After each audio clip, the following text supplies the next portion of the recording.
Eu vi a aliança no dedo dela antes de ver o sorriso dele. Eles estavam perto da fonte na Praça da Sé, rindo, e o mundo ao meu redor se partiu em 1000 pedaços. 5 anos da nossa vida secreta, das nossas promessas, da nossa luta. Tudo trocado pelo olhar de aprovação do pai dele e pelo vestido branco de uma estranha. Naquele instante eu entendi. Eu não era o amor da vida dele. Era o seu segredo mais vergonhoso. Meu nome é Pedro. Aos 35 anos, eu tinha a vida que achava ter esculpido com as próprias mãos. Chefe de cozinha num restaurante badalado nos Jardins, um apartamento que era meu refúgio e ele, Ricardo. Nosso mundo era construído em quartos de hotel e apartamentos de amigos, um universo clandestino que existia apenas quando as portas se fechavam. Ele era filho de um juiz, herdeiro de um sobrenome que pesava como uma âncora. Eu era apenas o Pedro. Para o mundo, éramos só conhecidos. Mas na nossa bolha éramos tudo. Ele dizia que precisávamos de tempo, que a sociedade e sua família não estavam prontas. Um dia, Pedro, um dia vamos poder andar de mãos dadas. Ele prometia. E eu, cego pela esperança, acreditava. Eu cozinhava para ele, ouvia sobre suas vitórias no escritório de advocacia, vivia por ele. Enquanto isso, ele vivia uma vida dupla, com uma maestria que hoje me assusta. Para a família dele, eu era um amigo-chefe. Um amigo. Essa palavra nunca soou tão vazia. Tudo começou a ruir quando meu gato, Simão, adoeceu. Eu o encontrei na rua anos atrás, uma bola de pelos assustada, que se tornou a única testemunha silenciosa do nosso amor. Ele era a única criatura que via Ricardo chegar no meio da noite e sair antes do amanhecer. Quando Simão parou de comer e seus olhos, antes 2 esmeraldas curiosas, perderam o brilho, meu chão tremeu. Liguei para Ricardo, a voz embargada de pânico. A resposta dele foi um balde de água fria. É só um bicho, Pedro. Para com esse drama. Tenho um jantar importante com meu pai. Ele não é só um bicho, Ricardo. Ele é nossa família.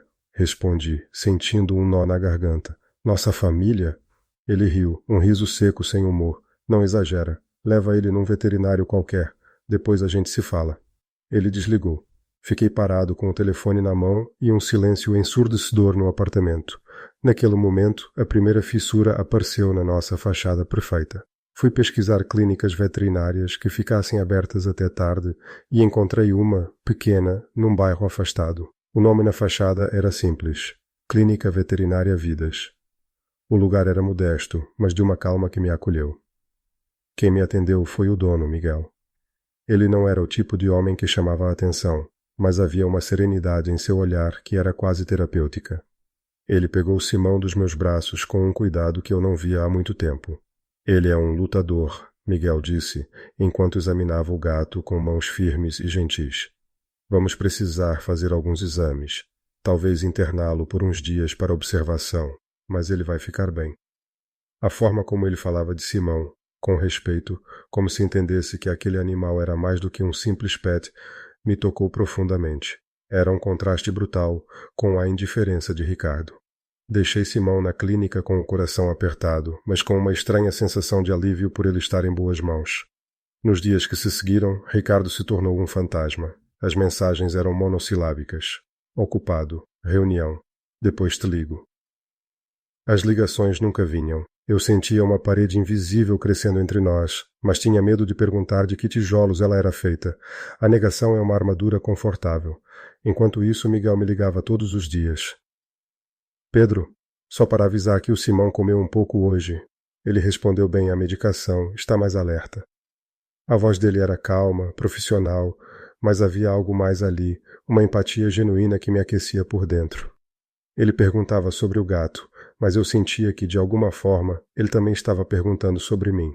Numa dessas ligações, ele fez uma pausa e disse: Você parece cansado, Pedro. Não se esqueça de se cuidar também. Ninguém tinha me dito isso em anos, nem mesmo Ricardo. Naquela sexta-feira, Ricardo me mandou uma mensagem. Jantar com o pessoal do escritório hoje. Coisa chata. Não me espere acordado. Eu já estava acostumado com as desculpas, mas algo naquela noite me pareceu diferente. Uma intuição, um arrepio na espinha. Eu sabia o nome do restaurante onde o pessoal do escritório dele costumava ir. Decidi passar por lá, apenas para, não sei, talvez para provar a mim mesmo que eu estava sendo paranoico. O carro dele não estava no estacionamento. Senti um frio na barriga. Por impulso, dirigi até a Praça da Sé, um lugar que não tinha nada a ver com o mundo corporativo dele. E foi lá que eu os vi. Ricardo estava de pé ao lado da fonte, o braço em volta da cintura de uma mulher elegante. Eles riam, e a risada dele ecoava na noite, a mesma risada que tantas vezes ele compartilhou comigo. E então a luz do poste bateu na mão dela, e o brilho da aliança me cegou. Não era um anel de noivado discreto, era uma declaração, uma promessa feita a outra pessoa. Fiquei parado do outro lado da rua, escondido nas sombras, o coração martelando no peito como um tambor de guerra. Cada risada deles era uma facada. Cada toque era um insulto. O homem com quem eu dividi minha cama, meus sonhos e meus medos por 5 anos, estava ali, vivendo uma vida da qual eu não fazia parte. Uma vida real, pública, aprovada. E eu?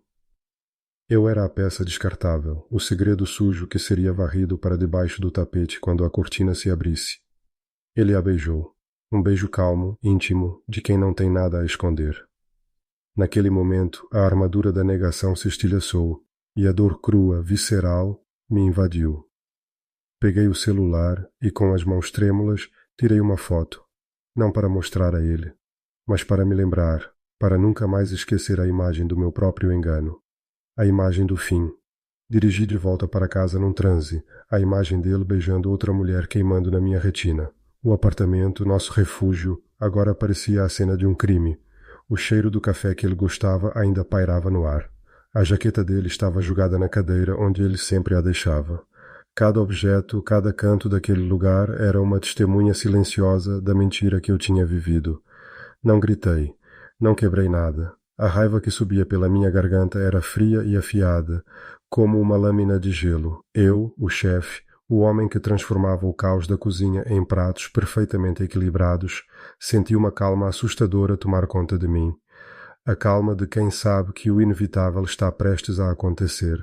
Sentei-me no sofá escuro e esperei. A espera era a minha única arma, o silêncio, o meu cúmplice. Cada minuto que passava era um grão de areia na ampulheta do nosso fim. Perto da meia-noite, ouvi o som da chave na porta.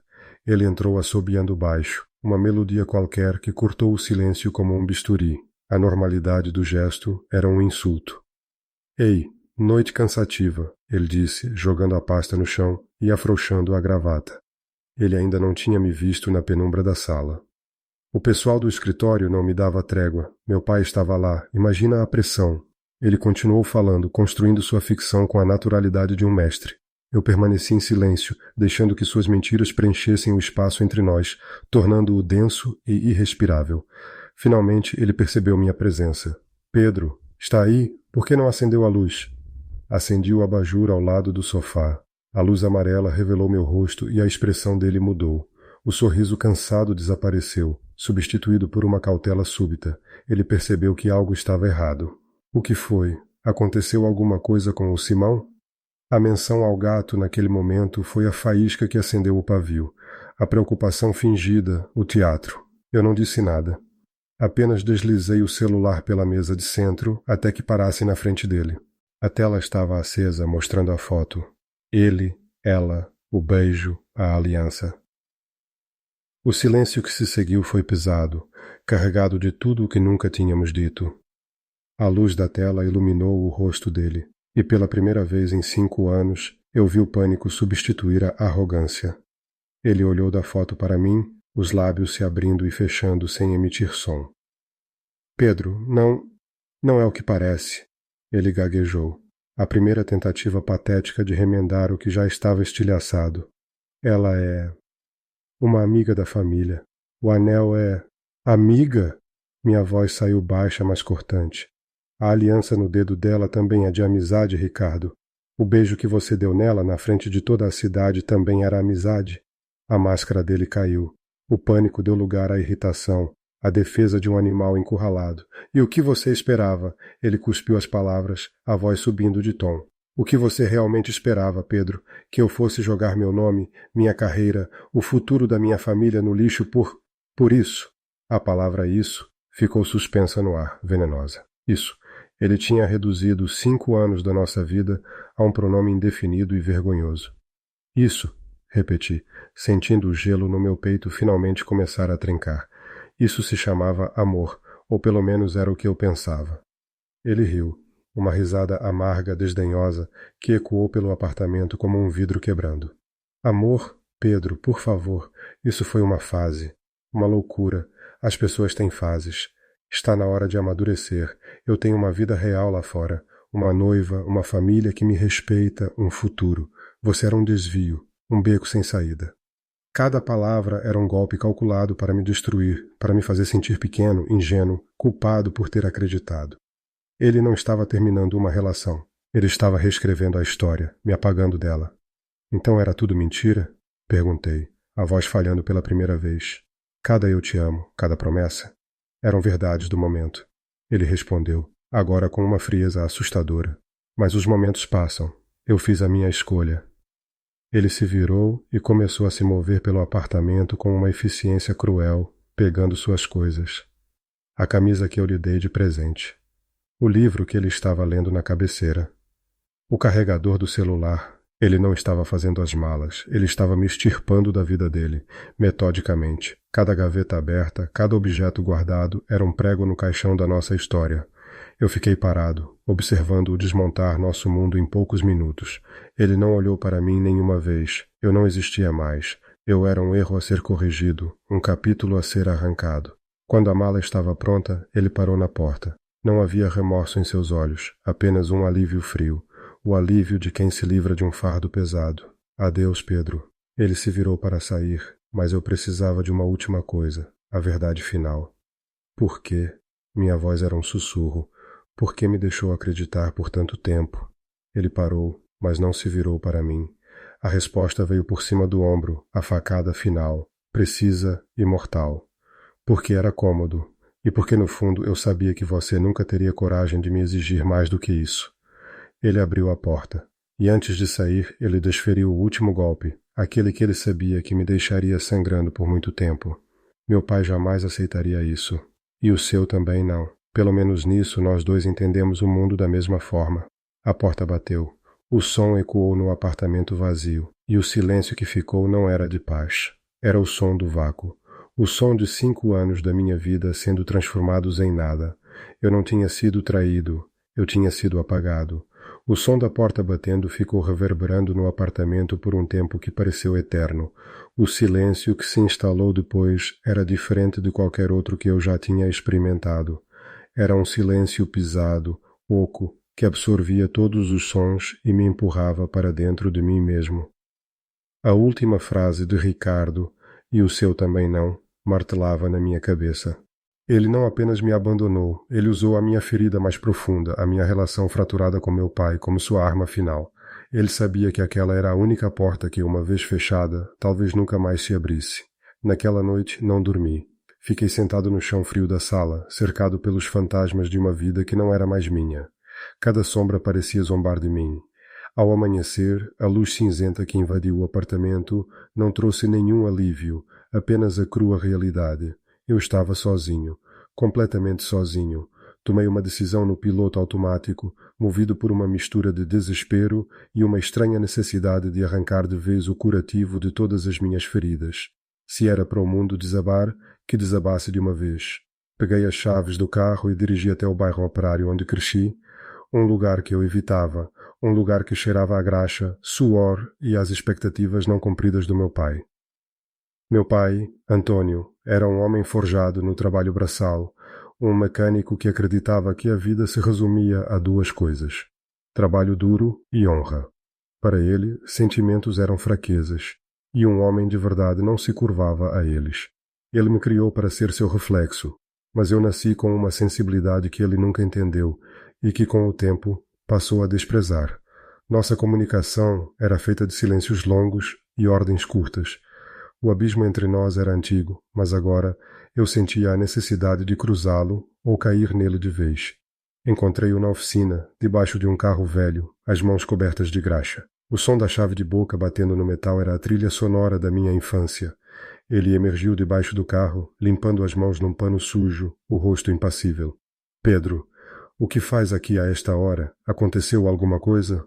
Sua voz era sempre prática, direta, desprovida de qualquer calor. Preciso conversar, eu disse, a voz mais firme do que eu esperava. Ele me olhou com desconfiança, como se a minha presença ali fosse uma anomalia. Ele apontou com o queixo para o pequeno escritório nos fundos da oficina, um cubículo que cheirava a óleo e a café requentado. Sentamo-nos um de frente para o outro, a mesa de metal gasta entre nós. Eu não rodei. O tempo para eufemismos e meias-verdades tinha acabado. O Ricardo me deixou. Comecei, observando atentamente a reação dele. Meu pai ergueu uma sobrancelha. Aquele seu amigo advogado, já era hora. Nunca gostei dele. Homem que não suja as mãos não é de confiança. A simplicidade do julgamento dele quase me fez rir. Ele não fazia ideia. Ele não era meu amigo, pai. Ele era meu companheiro. Por 5 anos. As palavras pairaram no ar denso do escritório. Eu vi a confusão inicial no rosto dele, seguida por uma lenta, terrível compreensão. A expressão dele endureceu. As linhas ao redor da boca se aprofundaram. O homem prático desapareceu, dando lugar a algo mais sombrio. O que você está dizendo? Ele perguntou, a voz baixa, perigosa. Estou dizendo que eu o amava, e ele vai se casar com uma mulher porque tem vergonha de quem ele é, de quem nós éramos. O silêncio que se seguiu foi o mais assustador de todos. Meu pai olhou para as próprias mãos calejadas e sujas, como se procurasse nelas a resposta para algo que não conseguia processar. Quando ele finalmente ergueu o olhar, seus olhos, normalmente tão pragmáticos, estavam cheios de uma mistura de nojo e decepção. Era como se ele estivesse olhando para um completo estranho. Eu não criei meu filho para isso, ele disse, a voz rouca. Eu trabalhei a vida inteira de sol a sol para te dar um futuro, para você ser um homem de respeito, e você joga tudo fora com essa sujeira? A palavra sujeira me atingiu como um soco no estômago. Eu esperava raiva, confusão, talvez até gritos, mas não esperava o desprezo absoluto, a forma como ele reduziu minha dor, meu amor, a algo imundo. Não é sujeira, pai. É quem eu sou. Minha voz tremeu, a armadura de calma finalmente se quebrando. Não, ele disse, batendo a mão na mesa com uma força que fez as ferramentas chacoalharem. Isso não é você. Isso é uma doença, uma fraqueza. Eu te avisei sobre andar com aquela gente da cidade grande, aquele mundo de artistas e gente que não trabalha. Eles colocaram essas ideias na sua cabeça. Ele estava buscando culpados, explicações externas, qualquer coisa para não ter que encarar a verdade que estava bem na sua frente. Para ele, eu era um projeto que tinha dado errado, uma peça com defeito. Ninguém colocou nada na minha cabeça. Eu insisti, as lágrimas começando a queimar nos meus olhos. Eu só queria que você soubesse. Eu não aguentava mais esconder. Ele se levantou, a cadeira arrastando ruidosamente no chão de cimento. Ele andou até a pequena janela do escritório, que dava para a oficina barulhenta, e ficou de costas para mim. Por um momento eu tive a tola esperança de que ele estivesse tentando encontrar as palavras certas, que estivesse lutando contra seus próprios preconceitos. Mas quando ele se virou, não havia luta em seu rosto. Havia apenas uma sentença final. Enquanto eu for vivo, não quero essa vergonha debaixo do meu teto. Eu não tenho um filho assim. O ar saiu dos meus pulmões. As palavras dele não foram ditas com raiva. Foram ditas com a certeza de um juiz proferindo uma sentença de morte. Ele não estava me expulsando por um dia ou por uma semana. Ele estava me apagando da vida dele, assim como Ricardo tinha feito. Pai, eu sussurrei, um último apelo desesperado. Não me chame de pai. Ele cortou, a voz fria como pedra. O filho que eu criei morreu em algum lugar no caminho. Eu não sei quem é você, e não quero saber. Agora saia da minha oficina. Levantei-me, as pernas bambas. O caminho do escritório até a saída da oficina pareceu ter quilómetros. Passei pelos outros mecânicos que desviaram o olhar, fingindo não notar a tensão. Cada passo era uma confirmação do meu exílio. Quando cheguei ao meu carro, a luz do sol parecia agressiva, violenta. Entrei e fiquei parado, as mãos no volante, o corpo tremendo incontrolavelmente. A traição de Ricardo doeu, mas isso era diferente.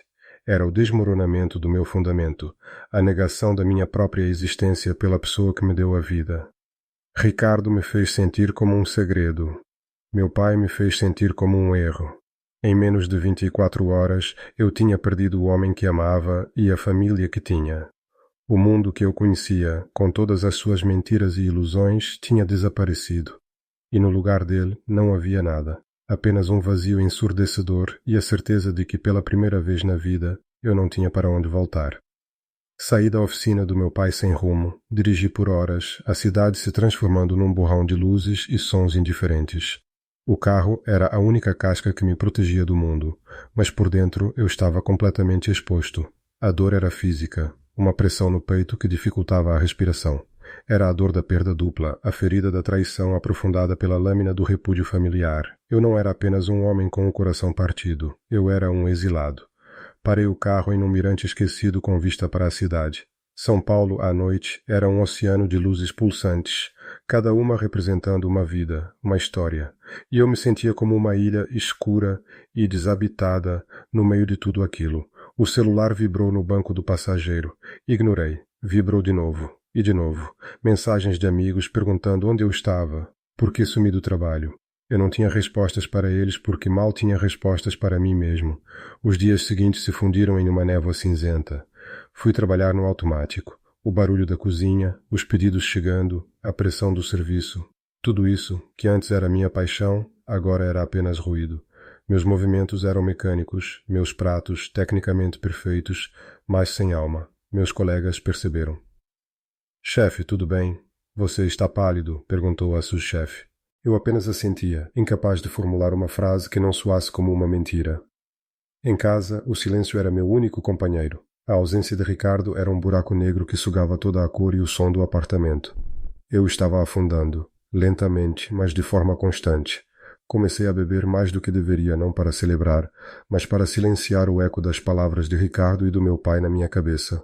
O álcool não ajudava. Ele apenas embotava a dor por algumas horas. Mas ela sempre voltava na manhã seguinte, mais forte, acompanhada por uma ressaca que era tanto física quanto existencial. Numa dessas noites, sentado no chão da cozinha com uma garrafa de vinho pela metade, o celular tocou. O nome na tela era Miguel, Vet. Por um momento, meu coração gelou. Simão, eu tinha me esquecido completamente dele. Imerso na minha própria miséria, atendi, a voz rouca. Alô? Pedro? É o Miguel. Desculpe ligar a esta hora, mas eu queria dar uma boa notícia. O Simão está pronto para ir para casa. Ele está comendo bem, recuperou o peso. É um gato novo. A voz dele era calma, profissional, mas havia um calor nela que atravessou a minha névoa de autocomiseração. A imagem de Simão, saudável e esperando por mim, foi a primeira fagulha de algo que não fosse dor que senti em dias. Sério, minha voz falhou. Isso é ótimo. Houve uma pausa do outro lado da linha. Miguel era perceptivo. Ele deve ter notado a fragilidade na minha voz. Você não parece bem, Pedro. Aconteceu alguma coisa? A pergunta era simples, direta, mas carregada de uma preocupação que me desarmou. Ninguém tinha me perguntado aquilo, não de verdade. Os amigos perguntavam, tudo bem? Esperando um sim como resposta. A pergunta de Miguel era um convite, e pela primeira vez eu aceitei. As palavras saíram de mim numa torrente descontrolada. Contei tudo.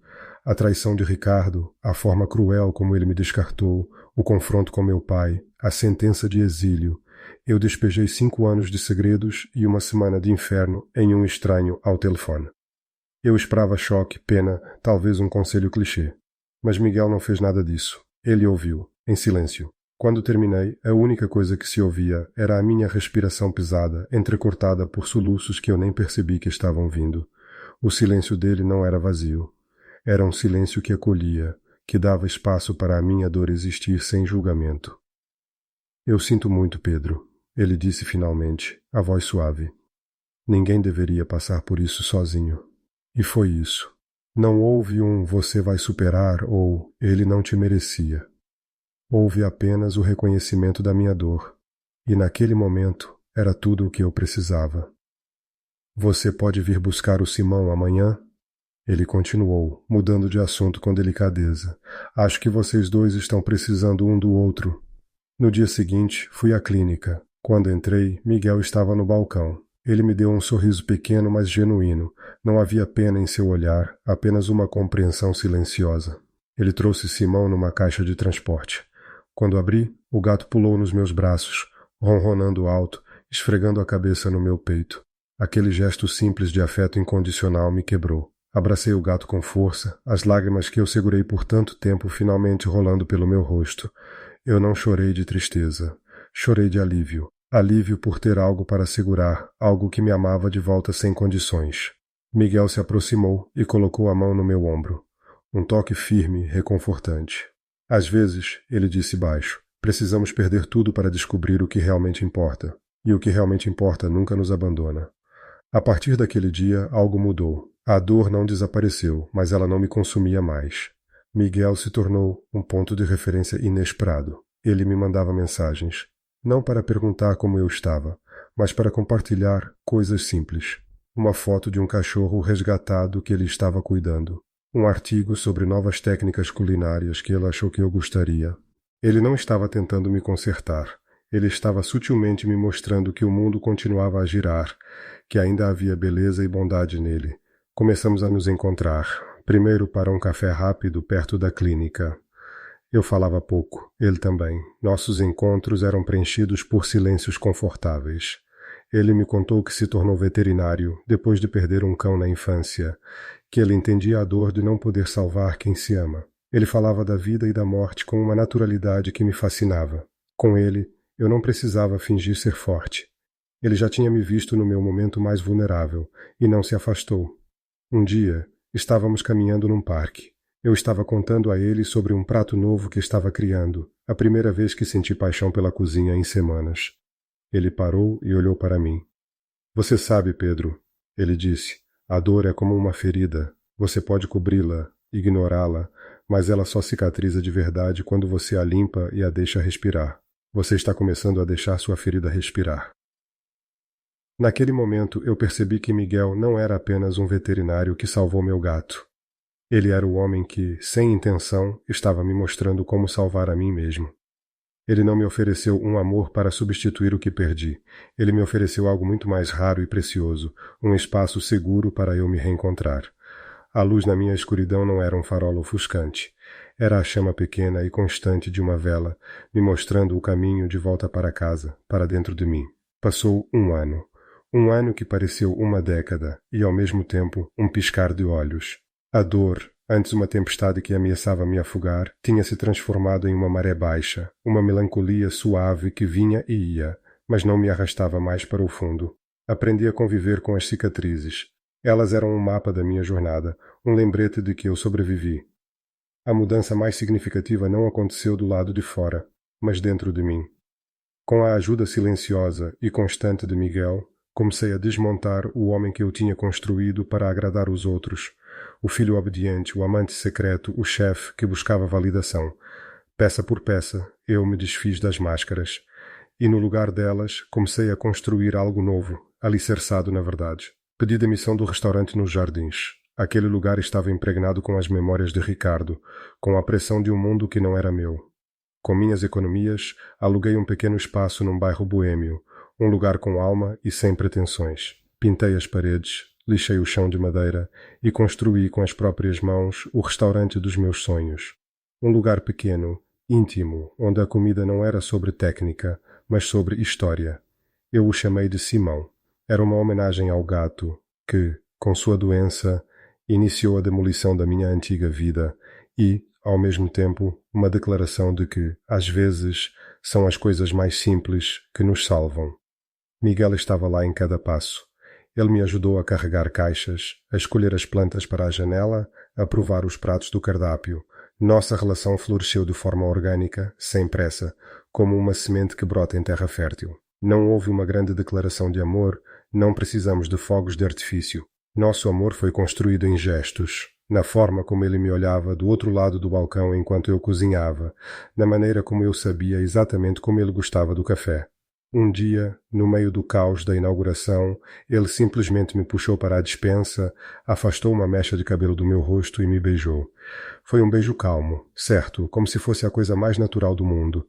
Não era um segredo, era uma celebração. O Simão se tornou um sucesso inesperado. As pessoas vinham não apenas pela comida, mas pela atmosfera. Era um lugar honesto. E eu, pela primeira vez na vida, era um homem honesto. Eu não escondia Miguel. Ele era meu companheiro, meu parceiro, o homem que segurava minha mão quando o salão estava cheio. Alguns clientes olhavam com curiosidade, outros com um sorriso cúmplice. Não houve hostilidade.